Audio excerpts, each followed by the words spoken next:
No vídeo de hoje, iremos entrar em um assunto de suma importância. É um assunto de vida ou morte.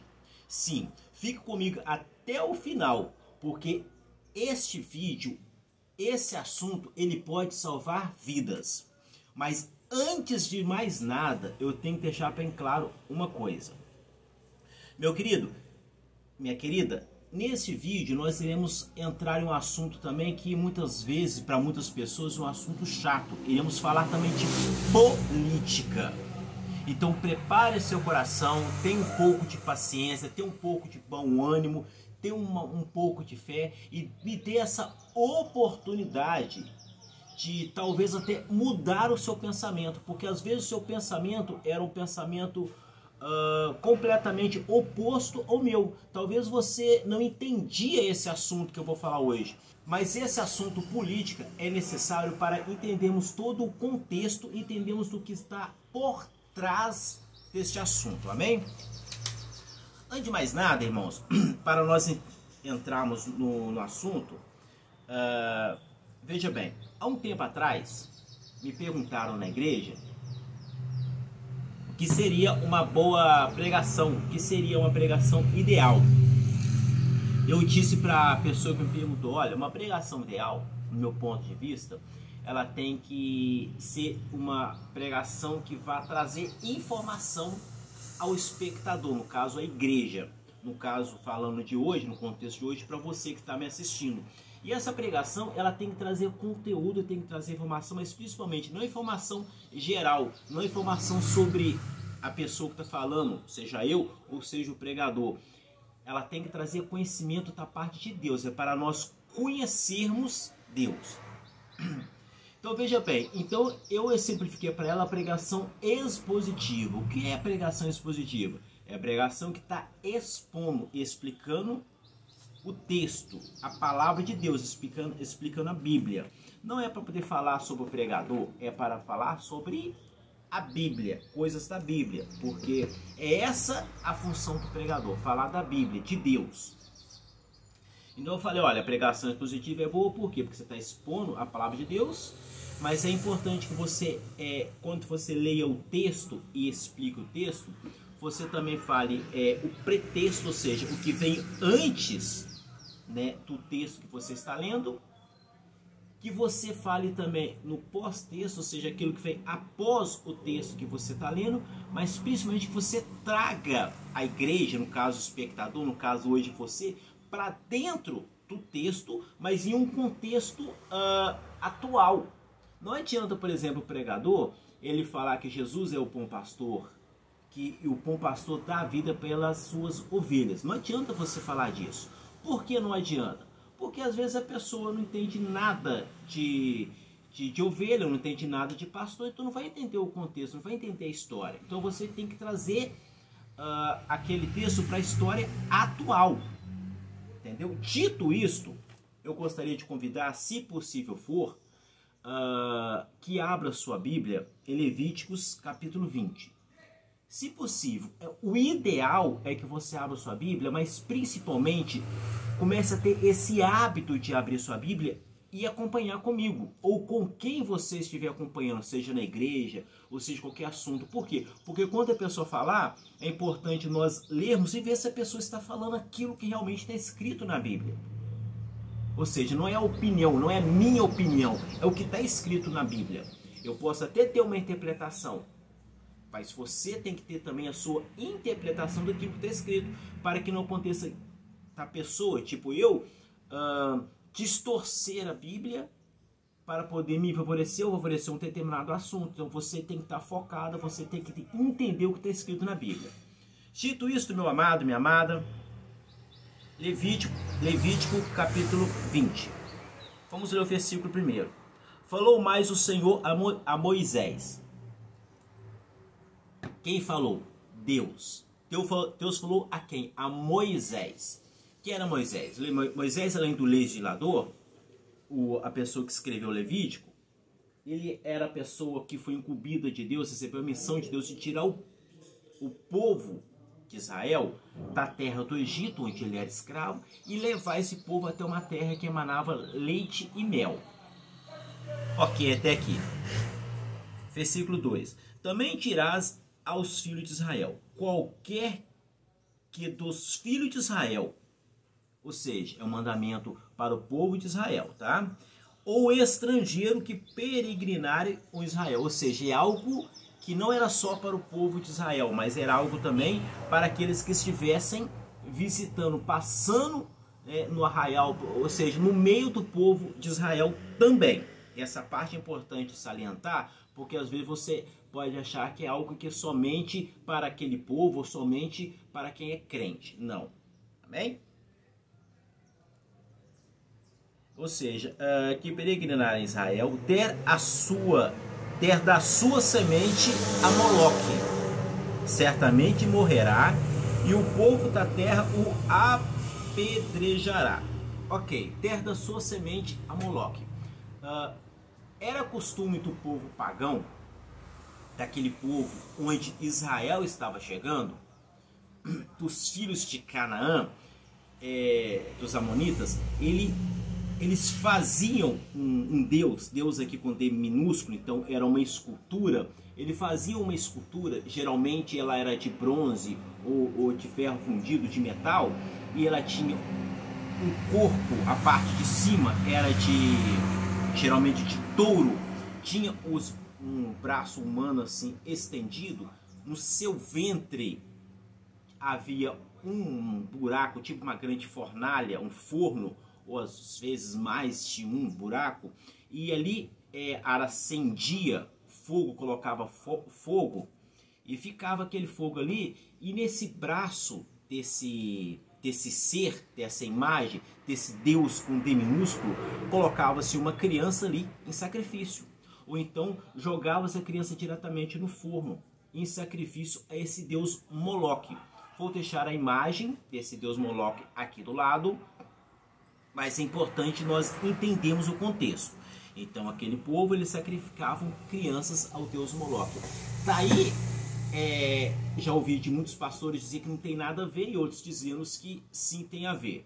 Mas daí vem a ideia de que não devemos chamar as nossas crianças de moleque. Tipo assim, vem cá moleque, vai pra lá moleque, aquele moleque ali. Se você tem essa mania de chamar o seu filho, o seu sobrinho, o seu vizinho, seja qualquer criança de moleque, não faça isso. Pare de fazer. Porque mesmo que tenha alguma coisa a ver ou não tenha ou nada a ver, porque diz aqui a terminologia dessa palavra não tem nada a ver com Moloque, mas mesmo que tenha ou não tenha, pare, não custa nada você parar. Adote esse hábito a partir de hoje de não chamar as crianças de moleque, tá bom?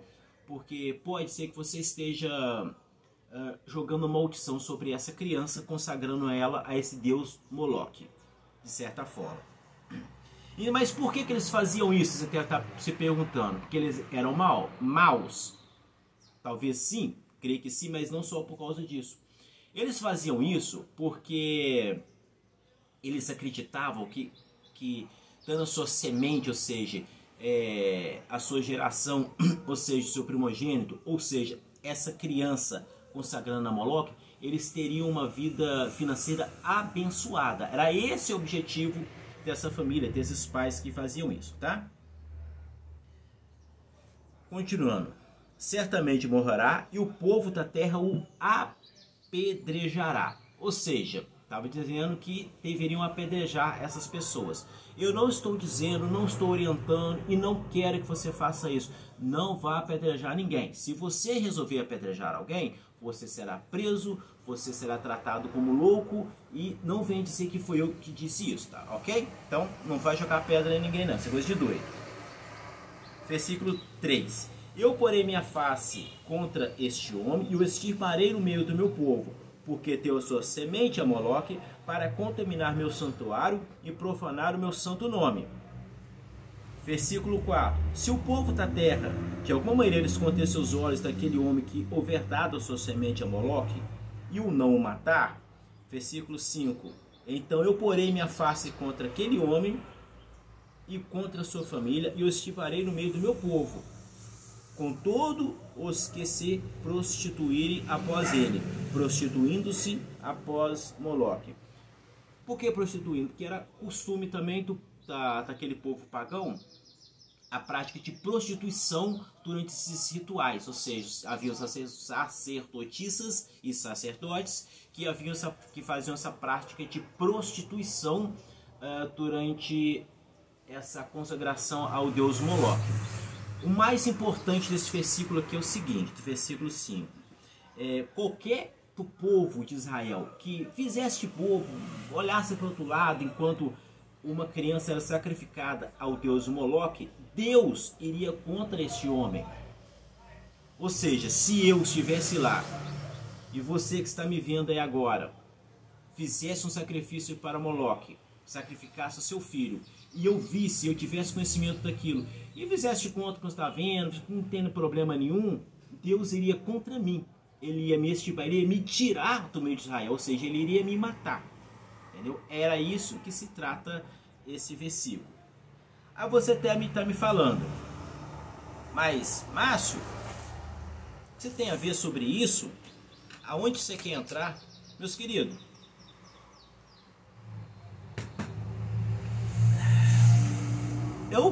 nesse vídeo eu preciso falar da ADF 442. O que é a ADF 442? A ADF 442 é uma aquisição de descumprimento de preceitos fundamentais, que é uma moção que foi lá criado pelo PSOL em 2017 e agora em 2023 já está em julgamento, e a relatora, que é a ministra Rosa Weber, ela votou favorável, ou seja, ela concordou com isso, que diz o seguinte, que a pessoa tem o direito, é um direito dela, embora a Constituição diga que não, mas é um direito individual da pessoa, de interromper uma gravidez. Vamos colocar dessa forma, que tem umas palavras que a gente não pode usar no YouTube, né? De interromper a gravidez em até o terceiro mês. Veja bem, qual é o perigo disso? Primeiro, deixar claro que, no meu entendimento, o PSOL e qualquer partido de esquerda ou qualquer partido que aprova isso está indo contra a palavra de Deus. Porque a palavra de Deus é muito clara. A palavra de Deus está dizendo aqui em Levítico 20 que não se deve sacrificar, não se deve matar os seus filhos. Que Deus abomina sacrifício de criança. Mas você fala, mas irmão Márcio, ou presbítero Márcio, como você preferir, está falando de sacrificar a criança no Moloque, isso não tem nada a ver. Veja bem, se não tem nada a ver. O quinto mandamento, os católicos conhecem a Bíblia e sabem muito bem o quinto mandamento. Os cristãos, de modo geral, conhecem a Bíblia e sabem qual é o quinto mandamento, que é não matarás. Se você não conhece, está escrito em Êxodo 20, 13. Não matarás. Então, bem claro, o que é não matarás? Significa que eu não posso te matar, salvo para resguardar a minha vida ou na vida da minha família. Se você entrar na minha casa, então a lei de Deus permite que eu te mate, porque afinal de contas, você está entrando na minha casa, está tentando me matar, é legítima defesa. Salvo legítima defesa, salvo isso, não existe a possibilidade, dentro da palavra de Deus, de eu tirar uma vida. Ou seja, eu disse algo do Antigo Testamento, Levítico, salientei ainda em Êxodo 20, 13, que é válido ainda para o Novo Testamento. Posso até pegar também passagens do Novo Testamento, mas os 10 mandamentos, todo mundo concorda que é válido pro Novo Testamento também. E todo mundo concorda que não matarás. Mas talvez você deve estar pensando aí, mas tá falando de pessoas que já nasceram. Eu discordo completamente que se aplica somente a pessoas que já nasceram. Mas vamos debater sobre isso. O que diz Salmo 139? Vou ler aqui. Salmo 139. Tu criaste o íntimo do meu ser e me teceste no ventre da minha mãe. Pois tu formaste os meus rins, entreteceste-me no ventre da minha mãe. Meus ossos não estavam escondidos de ti, quando em segredo fui formado e entretecido como nas profundezas da terra. Os teus olhos viram o meu embrião. todos os dias determinados para mim foram escritos no teu livro, antes que qualquer deles existisse. Ou seja, antes que os meus dias existissem, Deus já determinou desde o ventre da minha mãe. Ou seja, assim que eu fui fecundado, ou seja, que houve fecundação do meu pai com minha mãe, não vou entrar em detalhe, mas por causa do conteúdo e coisa e tal, YouTube, essas palavras que pode derrubar o vídeo, mas você entendeu? Mamãe, papai, coisa e tal, ali já há vida. A palavra de Deus é bem clara. Antes da formação, houve a fecundação, há vida. Ponto final. É a palavra de Deus que está falando, não sou eu. Além da palavra de Deus, a ciência também fala isso. Pode haver discussão aqui, discussão lá, mas eu vou ficar com a palavra de Deus. Eu vou colocar aqui o embrião de como começa, em semanas e coisa e tal, para poder colocar, abrir mais a mente do irmão se o irmão não conhece. Você deve estar pensando aí, como isso impacta a vida da pessoa comum. No Brasil, segundo os dados do IBGE, dados de 2012, 86,8% dos brasileiros se dizem cristãos. Católicos 64,6%, evangélico 22,2%. Isso tá de 2012, então 2023, mais 10 anos. Obviamente esses números mudaram, então creio que devem ser bem maiores, talvez chegando a 90% de pessoas que se dizem cristão. Por que eu falo que se dizem cristãos? Porque uma coisa é eu me dizer que sou cristão, seguidor de Cristo. Outra coisa é eu realmente seguir a Cristo e os mandamentos, os preceitos de Cristo. Onde estão os mandamentos e os preceitos de Cristo? Na palavra de Deus. A revelação da palavra de Deus é essa, não é outra. Não é o que o pastor A diz, ou o que o presidente diz, ou o que a ministra diz. A palavra de Deus é essa aqui. As grandes nações, os grandes povos, foram criados dentro dos preceitos cristãos. Estou falando aqui, por exemplo, da Inglaterra, estou falando aqui, por exemplo, dos Estados Unidos. A Constituição americana ela é baseada na palavra de Deus. A brasileira também é.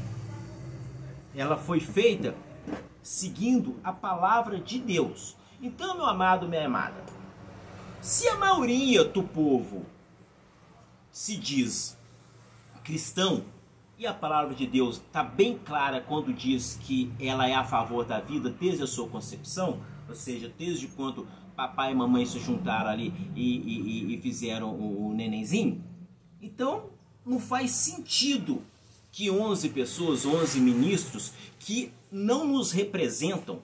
Por que não nos representam? Deixa eu te explicar. A Constituição do Brasil ela diz o quê? Todo poder emana do povo.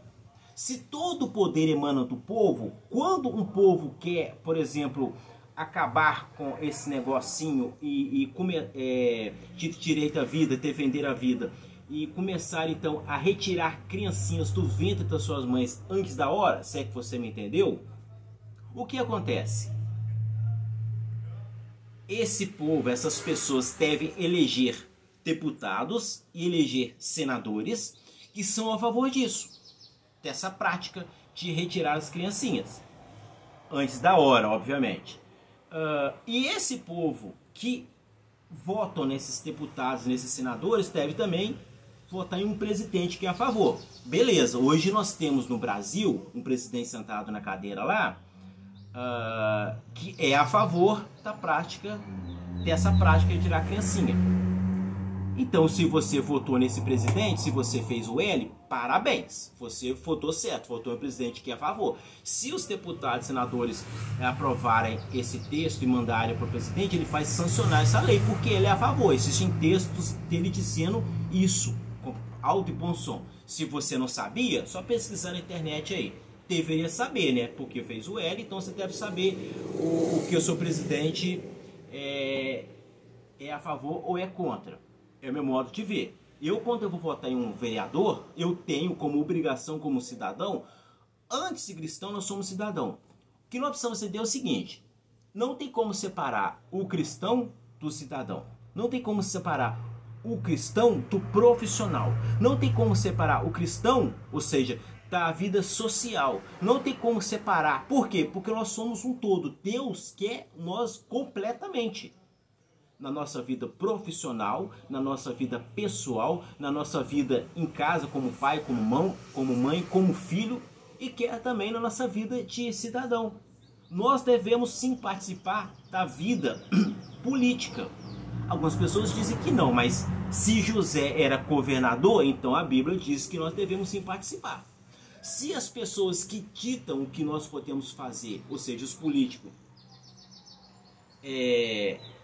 eles estão lá e nós votamos nele, nós precisamos prestar atenção no que eles estão vendo. Por exemplo, se nós votarmos em um prefeito, um vereador, que diz que aqui na nossa cidade não pode haver reuniões públicas, não pode haver reuniões cristãs, ou seja, com teor religiosos, vamos falar assim.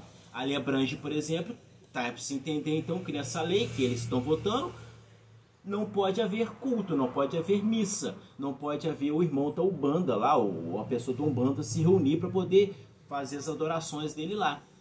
Se essa lei diz isso, e eu continuo fazendo esses cultos, essas reuniões, eu estou indo contra a lei, eu posso ser preso. Então nós precisamos tomar cuidado que nós votamos. Nós precisamos entender sim de leis, entender sim de política. E não deixar as coisas para lá, porque mas isso é coisa do mundo e nós somos de outro mundo. Isso é baboseira, irmão. Enquanto nós vivemos aqui na terra, nós temos que conviver com as leis da terra e devemos sim trabalhar, devemos sim produzir e devemos sim conviver com as pessoas que também não são cristãos. Até para ganhá-la para Cristo, se for o caso, e principalmente respeitar se elas não quiserem seguir os preceitos de Deus. Mas nós devemos sim, com quem nos der a permissão, debater com ela, debater esse assunto polêmico que eu estou tratando no vídeo hoje e outros assuntos mais abrangentes, como a seguir os caminhos de Cristo. Mas vamos lá. Como é que funciona um país democrático, democracia? No Brasil existem 4 poderes. 4 poderes.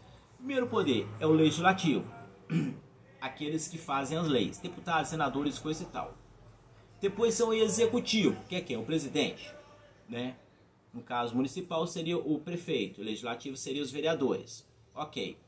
Terceiro, o judiciário, que é aquele que julga a lei. É para ver, por exemplo, será que essa ATF, essa proposta feita aqui pelo pessoal, ela realmente está dentro do que diz a Constituição? Não, porque a Constituição diz que todos têm direito à vida, mesmo que não nasceu. Está na nossa Constituição. Então, sem sombra de dúvida. Qual que é o problema principal? O problema, e o quarto poder, obviamente, é o Exército, né? Que deveria, quando um desses poderes entrar dentro do poder do outro, querer manipular ou oprimir o outro poder, ele deveria entrar e colocar ordem na casa, por causa disso que ele tem o poder das armas. Então, no meu entendimento, o quarto poder, que seria o Exército, as Forças Armadas, ele deveria interagir quanto, por exemplo, um poder não age de forma harmoniosa com o outro e quer suprir a prerrogativa do outro. Por exemplo, o judiciário, isso não é função do judiciário legislar. Se o povo é a favor, por exemplo, da liberação dessas substâncias ilícitas, ou seja, não vou falar o nome, mas dessas coisas aí que não poderiam ser liberadas, então não é função do STF ir lá e liberar como eles estão querendo fazer.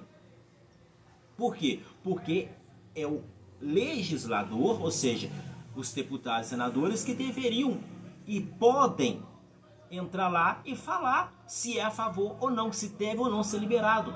Se, por exemplo, a TF 442, que é essa prática de remover a criancinha antes da hora, do ventre da mamãe, se pode ou não, quem que é? Legislar. Então, meu querido, minha querida, é muito simples a situação. Se você é a favor, vote deputados, senadores, presidente, que é a favor dessa prática. Se você é contra, vote em pessoas que são contra. Eu sou contra, por causa disso que o presidente que eu votei, ele deixou bem claro, eu sou contra. Agora, se você votou em presidente que deixou bem claro que é a favor, ficou em cima do muro quando era perguntado, mas quem se informou sabia que ele era a favor, então você votou corretamente.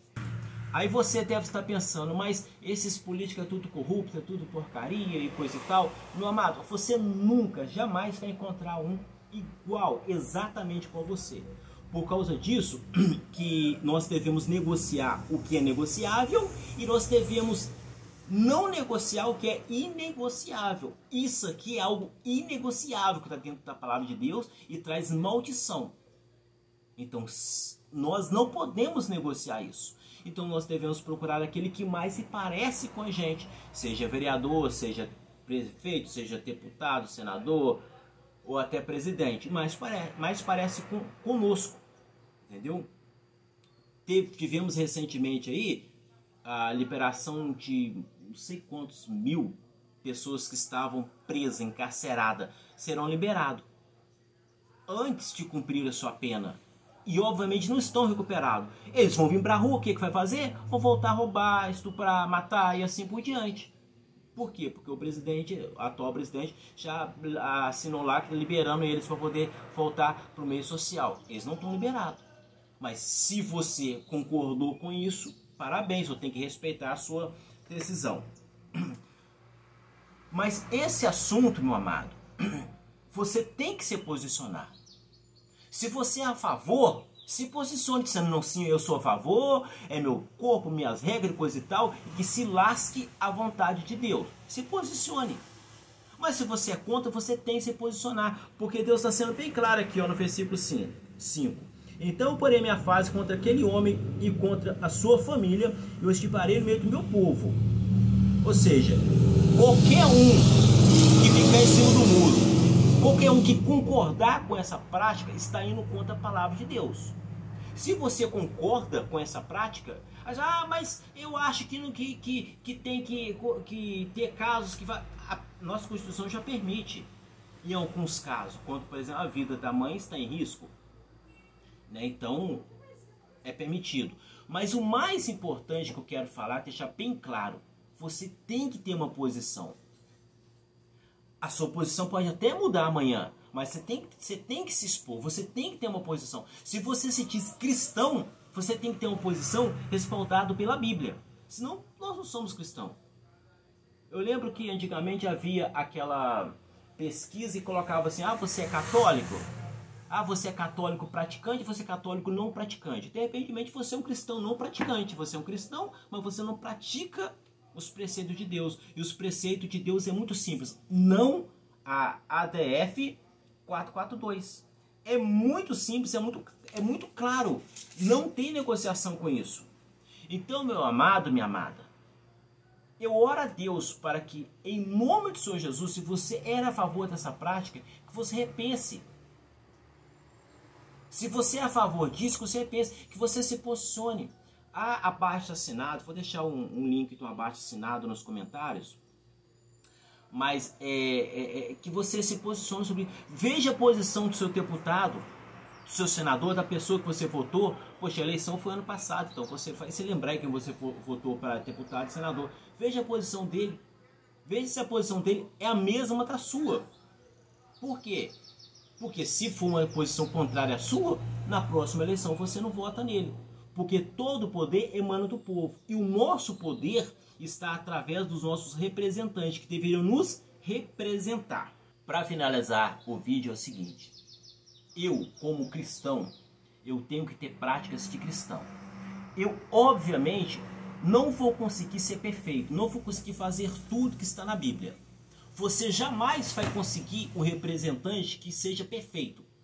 Você vai ter representantes que farão coisas e tiram coisas que vão contra o que você acredita. É óbvio, mas você tem que procurar representantes que serão mais parecidos com você, o mais próximo do seu entendimento possível. Da mesma forma, você tem que ser mais cristão possível. Eu não espero que você seja perfeito, e eu não sou perfeito, e não acredito que conseguirei ser perfeito, porque perfeito mesmo é só Jesus. Mas precisamos ser o mais perfeito possível. E algumas coisas não podem ser negociadas. E uma delas é o quê? É o direito à vida. Esse serzinho que está na barriga da mamãe ainda, ele não tem como se defender. Ele não tem como falar. Vou deixar o nome de um filme aqui que você deve assistir. Mas esse ser não tem como se defender. Cabe a você, cabe a mim se posicionar e defender a posição dele, a vida dele.